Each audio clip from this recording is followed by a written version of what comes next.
Hello, I'm Nanix, and this is part 2 of the Let's Make a Survivor tutorial series. In this part, we'll be implementing global variables through scriptable objects, and using that to handle camera following. In most projects, there is data that needs to be shared amongst multiple different scripts.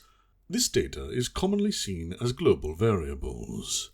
One method to implement such would be to use a static class. As an example, let's create a monobehavior, and we'll call it shared. We won't need start or update, and we don't need to have inheritance from monobehavior. We are going to make it a static class, however, and within that we will put a public static transform variable called player.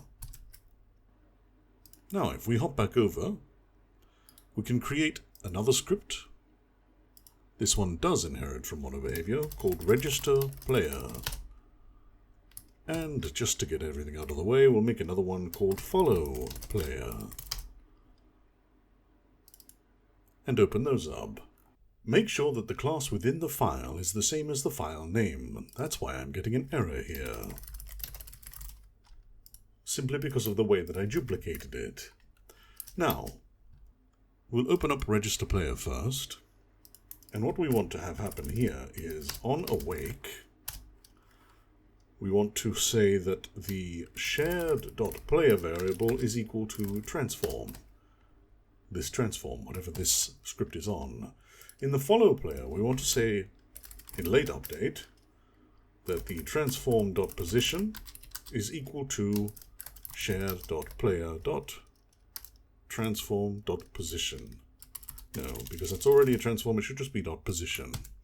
Now if we jump over, on our player we can quickly drag that over there, and on our camera we need to do a little bit of setup here. We'll create another empty, make sure it's at the center of the world, and then we'll drag our main camera into that empty, and we'll call this follower. And on the follower we will drag the follow player script. Now, because we've used statics, that information is available throughout the entirety of the project. And, as you can see, the camera is now following our player. This, however, is too brittle, and I would prefer if we went with a more modular method. And to do that, we will use scriptable objects. We will delete what we've just created there, and ensure that we remove the missing scripts from the player and the follower now, as we've just deleted them. And to start with, we'll create a folder to keep organization called shared. Within there, we want to create a scriptable object. And we'll call that one shared transform. Open that one up. Within here, first we're going to implement a Unity action, similar to how we did with the input reader, that is expecting a type transform. And we'll call that onChange. We then want to create a private variable called _shared, and for sanity we want to make this non-serialized. Then we want to make a public getter, so a public transform called shared, in which we will have a get which returns _shared. This is very similar to the shorthand we were doing before, except now we want to have a setter that will set _shared to the value, and also, whenever this variable is set, we want to call whatever is listening to onChange, and pass through the value that's being provided.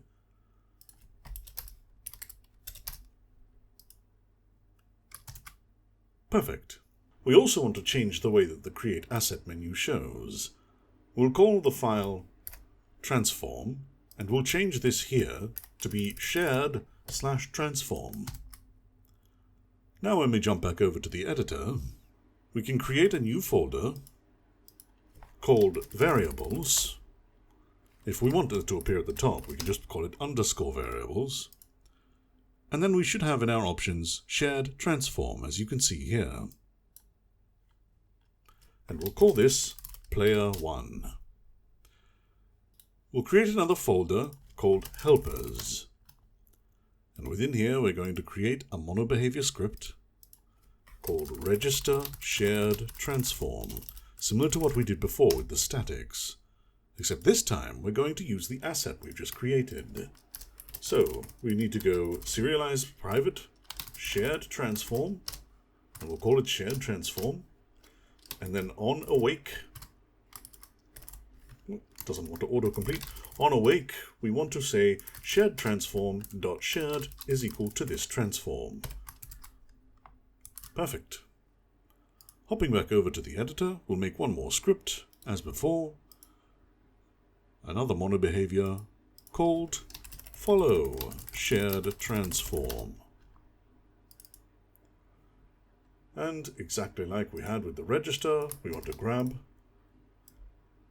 that, and we want to go once more into late update, and we'll say that the transform dot position of whichever element has this script on it is equal to the shared transform dot shared dot position.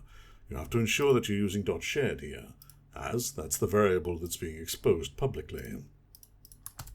Once that's all saved, we can go and load those scripts up onto the various objects. So, on the player, we'll drag register player here, and we can click this little circle, and it knows that there's only one shared transform currently.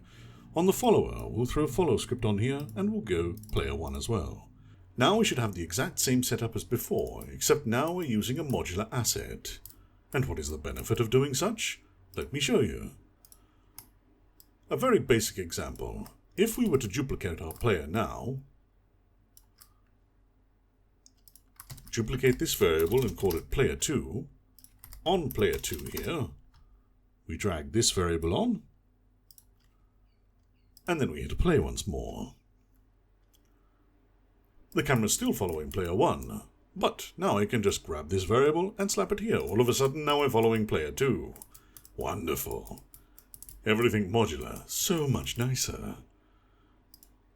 This, of course, is not the only benefit of doing this. To give further examples, let's first make this a little bit more generalized by creating another scriptable object here called simply shared. Now, within this file, shared, we do not want to make it creatable. We want to make it abstract so that it cannot be instantiated. And we want to find our shared transform here and pull all the information out of there. This will now inherit from shared. We're going to use generics, which is represented by the letter T here. So all we need to do is run through and replace transform with the letter T. This now will allow us to use, as you saw over here in shared transform, this pattern. Shared transform now extends shared with the type transform, which returns exactly what we had before, but now we're using a generic. What this allows us to do is to create more shared variables quite quickly. So I can Control D on shared transform and call this one shared float. Open that up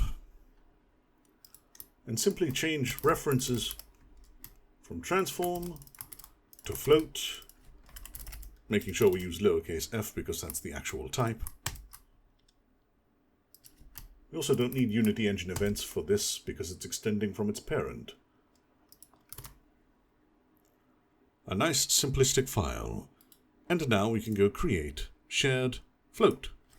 And maybe we'll call this one player 1 health. In fact, yes. Let's do an example of this. We'll jump back into our user input handler from the previous episode. And we're going to add an extra input here. So, opening up the input asset, we'll make a new action, and we'll call this one jump, even though there isn't a jump in the game. We want it to be of type button, and we want to add the binding for space, or whichever jump button you want. Save the asset, and now we're going to get errors, because the handler doesn't have that action yet. So let's implement that from the interface. Perfect. Now, Because this is a button, it works a little bit differently to how we used the vector2. If we jump into the callback context, we can see this here. We're looking for the current phase of the action, and what we're looking for is the phase performed. This has a public getter called performed, which is what we'll look for. To do so, we'll say if context dot performed, then we've got to create the unity action. We need the unity action of jump, and we want to do exactly as per locomotion, jump, question mark, full stop, invoke. We're not passing anything through, it's just a basic action. Save that, open up the player. To quickly clean this up, we're going to add a few headers here. We'll call the top one input. We'll call this one settings. And we'll make a third one called shared. Within shared, we'll put a serialized field, private shared float. And we'll call this one shared health, just as an example. We then want to create another private void on jump. And within this, we'll say shared health.shared. Remember, you must reference .shared minus equals 1f, because it's a float. And then we just need to bind that here. So we can go jump on jump. And then make sure that we unbind it here. Remove the listeners in the onDisable. Cool. Now we want to be able to display this. Let's quickly throw a TextMesh Pro label on, importing the TMP essentials, and we'll very basically hold Control, Shift, Alt, and click this button here. That will create a full spread for this and anchor it to the center, so we can go center and keep it at the top. And this is going to be our display health, just as an example. In the helpers, we'll create another monobehavior script, and we'll call this one display shared float. And very similar to what we've done with the follow shared transform and the register shared transform, we're going to grab the shared float. So serialized field, private shared float, and we'll call this one shared float just for modular sake. We'll create a function called update label, and it will take a float as the value, because that's what we're passing through with the event. We also want to make reference to the label itself. To do that with TextMesh Pro, it's TextMesh Pro UGUI, and we'll call that one label. Remember, we need to grab reference to that. So label equals getComponent TextMesh Pro UGUI.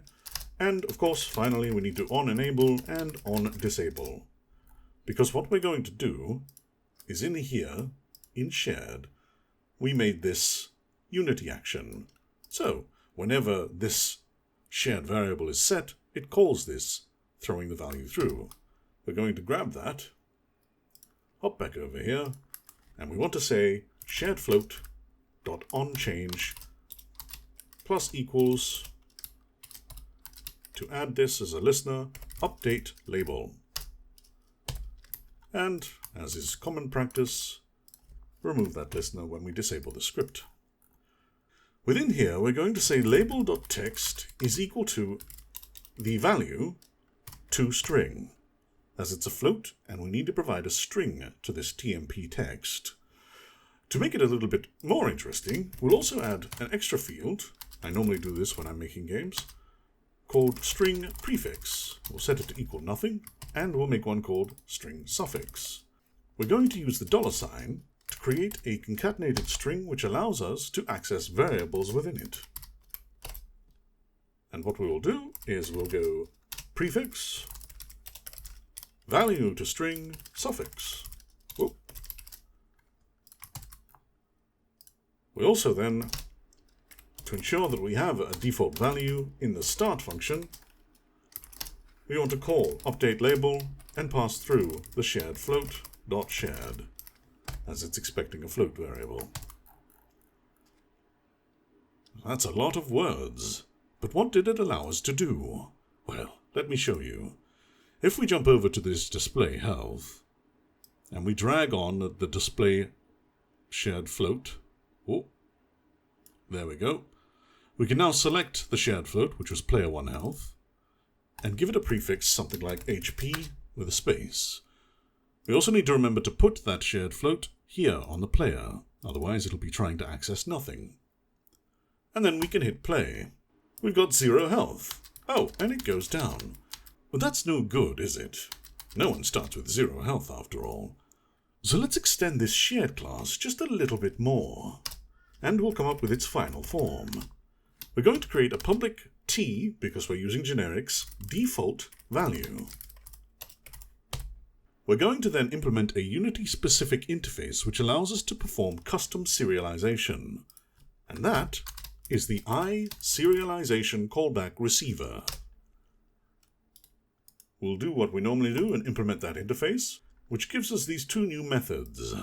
We'll remove everything from the before serialization, but here's where we want the magic to happen. After the serialization has occurred, we want to set shared equal to default value. This will overwrite how Unity handles this script, and it now allows us, within player 1 health, to set a default value of 10, for example. Now when we play the game, we start with 10 health, and every time we hit the spacebar, we lose 1. That wouldn't be a very fun game, but this was, after all, just an example of what we can do through the power of modular global variables. This pattern is incredibly powerful and allows for teams with people of different levels of programming experience to still be able to create things within a game.